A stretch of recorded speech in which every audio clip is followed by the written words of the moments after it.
बिस्मिल्लाहिर्रहमानिर्रहीम। दोस्तों, insolvency petitions, अपने आप को दिवालिया डिक्लेयर करवाना एक आम सी बात है। सिविल प्रैक्टिस में आए रोज इस चीज से एक सिविल प्रैक्टिशनर को वास्ता पड़ता है। मुख्तलिफ इलाकों में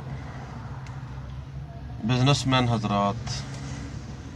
और ख़ास तौर पर कमेटियां डालने वाले जो होते हैं, कमेटियां खाने के बाद में अपने आप को इंसॉल्वेंट डिक्लेयर करवा लेते हैं। इंसॉल्वेंसी पिटीशन जो है अंडर सेक्शन 7 इंसॉल्वेंसी एक्ट 1920 के तहत दी जाती है। इसका इख्तियार समात अंडर सेक्शन 3 इंसॉल्वेंसी एक्ट 1920 तमाम डिस्ट्रिक्ट जजेस को दरखास्त की समात करने का, इस पिटीशन की समात करने का इख्तियार दिया गया है। और लाहौर में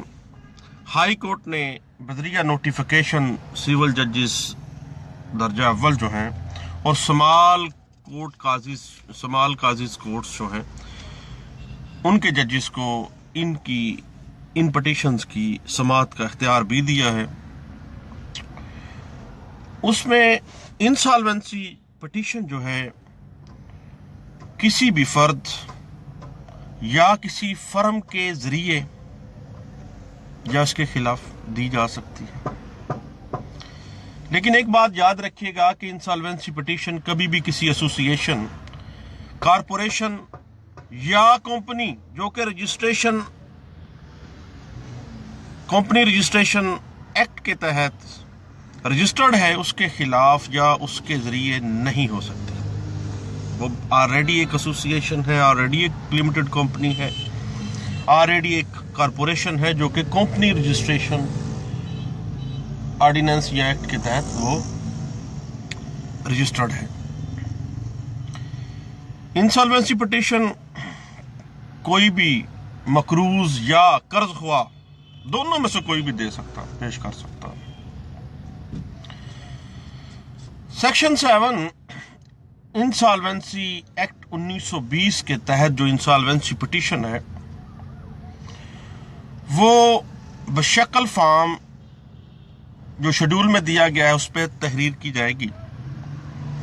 लेकिन इसमें सेक्शन 6, 7, 8, 9, 10, 11,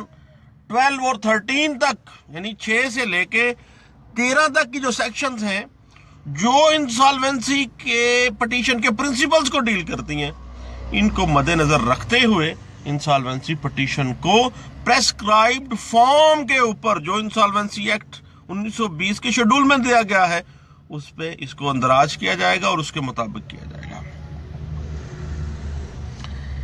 एप्लीकेशन के साथ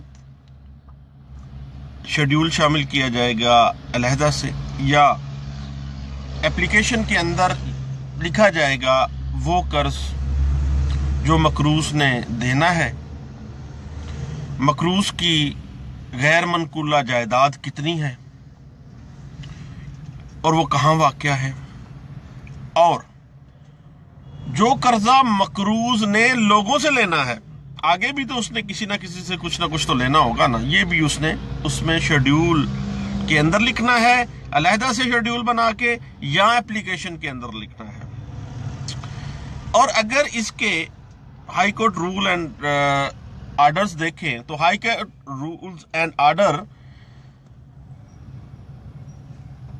जिल्द वॉल्यूम 2 है, चैप्टर 4 है, फॉर्म 21 है, schedule A, B and C। इसमें ये तमाम बातें लिखी गई हैं कि किस हवाले से कौन सी अदालत इंसॉल्वेंसी पिटीशंस को डील करेगी और किन किन चीज़ों का इंसॉल्वेंसी पिटीशन की दायरी में ख्याल रखा जाएगा। इसकी इख्तियार समात के हवाले से प्रिंसिपल्स ड्रा किए गए हैं। और इसके अलावा इंसॉल्वेंसी पिटीशन को समात करते हुए जज साहब जो हैं वो कौन कौन सी बातों को मद्देनजर रखेंगे। ये तमाम चीजें high court rules and orders volume 2 chapter 4 form 21 schedule A B and C के अंदर ये तमाम चीजें दी गई हैं। अब जनाब मामला यह है कि जो इंसॉल्वेंसी एक्ट है 1920 वो पिटीशन का एक शेड्यूल दे रहा है। सेक्शन 13 कहता है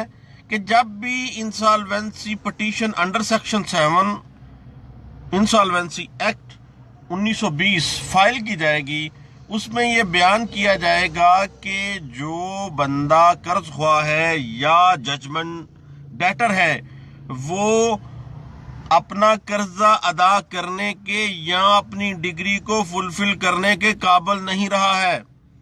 दूसरी बात यह है वो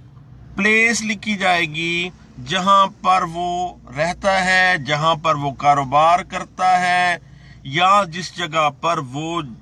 एक जजमेंट डेटर होते हुए किसी सिविल जेल के अंदर बंद है। उसके बाद वो अदालत जिसके हुक्म से वो गिरफ्तार हुआ है, जिसके हुक्म से उसकी जायदाद कुर्क हुई है, तफसीलात डिग्री जो हैं वो क्या थी और क्या क्या उस पर प्रोसेस किया गया, ये तमाम चीजें सेक्शन 13 कहता है कि लाजमी इंसॉल्वेंसी पिटीशन में लिखनी होगी। उसके बाद कितनी तादाद है उन कर्ज ख्वाहों की जिनका कर्जा इस मकरूज ने देना है, ठीक है जनाब, और कितना कर्जा देना है, वो कहां कहां रह रहे हैं और तादाद उसकी जायदाद की कितनी है, उसकी अगर कर्ज ख्वाह की मकरूज की कोई जायदाद है तो मकरूज की जो जायदाद किस किस जगह पे वाक़या है, उसकी अप्रॉक्सीमेट वैल्यू कितनी है, ठीक है जी। और उस सबसे एंड पे एक अहम बात यह है जिसके बगैर इंसॉल्वेंसी पिटीशन मेंटेनेबल नहीं है, वो ये है कि इकरार करना पड़ेगा कि मकरूज या कर्ज ख्वाह जो है वो ये पिटीशन दायर कर रहे हैं, जिसमें मकरूज ये इकरार करेगा कि अपनी रजामंदी देगा कि वो अपनी कुल जायदाद जो शेड्यूल में या एप्लीकेशन में उसने मेंशन की है वो तमाम जायदाद अदालत जो समाअत कर रही है उसके इख्तियार देने का इरादा रखता है कि ये जनाब मेरी इतनी जायदाद है और ये इतनी जायदाद मेरी मौजूद है फला फला जगह पे, अप्रोक्सीमेट वैल्यू इतनी है, कर्जा मैंने इतना देना है। जब कर्जा इतना देना है देन जनाब ये सारी चीजें देखनी पड़ेंगी कि कर्ज इसकी जायदाद है 10 लाख की, कर्ज देना है 1 करोड़ रुपया, तो फिर ये लेकिन 10 लाख की जो जायदाद है उसका इकरार करना पड़ेगा कि जो कोर्ट समाअत कर रही है उस कोर्ट के आगे ये प्रॉपर्टी सरेंडर की जा रही है। उसके बाद ये बात ज़हन में रखनी है कि इंसॉल्वेंसी पिटीशन में ये चीज़ लिखनी है अंडर सेक्शन 13 कि जो कर्ज मकरूज है या जजमेंट डेटर है उसने पहले भी किसी मौका के ऊपर अपने आप को इंसॉल्वेंट करार देने के लिए कोई इंसॉल्वेंसी पिटीशन दायर की थी या नहीं की थी। अगर ऐसी पिटीशन उसने फाइल की थी और वो खारिज हो गई तो लिखना पड़ेगा कि कौन कौन सी ग्राउंड्स के ऊपर जनाब वो इंसॉल्वेंसी पिटीशन जो है वो खारिज हुई थी। और अगर ये आ जाए कि जो मकरूज है या जजमेंट डेटर है वो इंसॉल्वेंसी पिटीशन उसने फाइल की और इंसॉल्वेंट डिक्लेयर कर दिया गया था, तो फिर तमाम हालात वाक़यात जो हैं पहले हुक्म के वो लिखने हैं और ये भी लिखना है कि किस बिना पर वो पहला जो आर्डर है वो मनसूख हुआ है, और अगर पहला आर्डर मनसूख हुआ है तो वो किस वजूहात की बिना पर हुआ है। और उसमें ये बात सबसे अहम है कि जो तस्दीक है इस पिटीशन की वो बिल्कुल सेम एज इट इज, जिस तरह एक दीवानी दावे में ज़ाब्ता-ए दीवानी 1908 के तहत हम तस्दीक करते हैं कि तस्दीक किया जाता है बमकाम फला फला मोरहा इसको कि ज़िमनात इतने से इतने जो है मेरे इल्म से दुरुस्त हैं और जनाब इतने से इतने मेरे बेहतरीन इल्म और यकीन से दुरुस्त हैं। ये अंडर جو کوڈ آف سول پروسیجر 1908 ہے، جس طرح ہم اس کی سوٹس کے اندر تصدیق کرتے ہیں، اسی طرح ہم نے یہ تصدیق بھی لازمی کرنی ہے۔ تو جناب والا بات ہے insolvency petition under section 7 insolvency act 1920 کی۔ لوگ اکثر اوقات لوگوں سے لمبے لمبے قرضے لے لیتے ہیں، لمبے لمبے معاملات کر لیتے ہیں، بعد میں جناب اپنے آپ کو انسالوینٹ ڈکلیئر کروا لیتے ہیں۔ سیکشن 7 انسالوینسی ایکٹ 1920 کے تحت انسالوینسی پٹیشن فائل کی اور کمیٹیاں ہڑپ، قرضے ہضم، اس طرح جناب یہ ہوتا ہے۔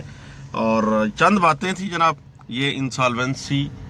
ایکٹ 1920 کے سیکشن 7 کے تحت جو انسالوینسی پٹیشن ہم دیوالیہ ڈکلیئر کروانے کے لیے